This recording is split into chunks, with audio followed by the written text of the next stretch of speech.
High বন্ধুরা, রোজকার মতন বন্ধুরা দেখাতে চলে আসলাম। বন্ধুরা এত গরম পড়েছে, দেখো গরমের মধ্যেও পাচ্ছে না, ঘেমে চুমে কি অবস্থা বন্ধুরা। চলো বন্ধুরা যাই রান্না করি, তোমাদের তো রোজ ভিডিও দেই যা রান্না করি। বন্ধুরা কী রান্না করেছি চলো দেখে দিচ্ছি। বন্ধুরা এখানে আজকে অনেক দিন পর একটু রাইস রান্না করলাম। পুরো বন্ধুরা পুরো কিন্তু ঝরঝরে হয়েছে বন্ধুরা রান্না। দেখো রাইসটা তোমাদের দেখিয়ে দিচ্ছি। এক করে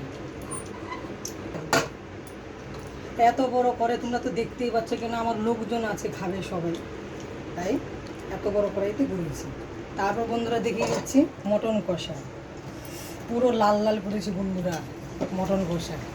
আজকে একটুখানি লাল লাল করে করলাম, কাঁচা লঙ্কা দিয়ে করি। বন্ধুরা দুপুরবেলা 2:30 বাজে, কে কে খাবা বন্ধুরা চলে আসুন। মটন কষা আর ফ্রাইড রাইস, এবং মেয়ের বাবার খাবার যাবে এখন।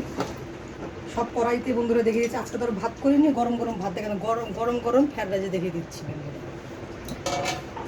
প্রচণ্ড গরম, তোমার যে আমার মতো যারা রান্না করছে তাদেরও কষ্ট হচ্ছে, বুঝলে বন্ধুরা। এই হচ্ছে রান্না বান্না।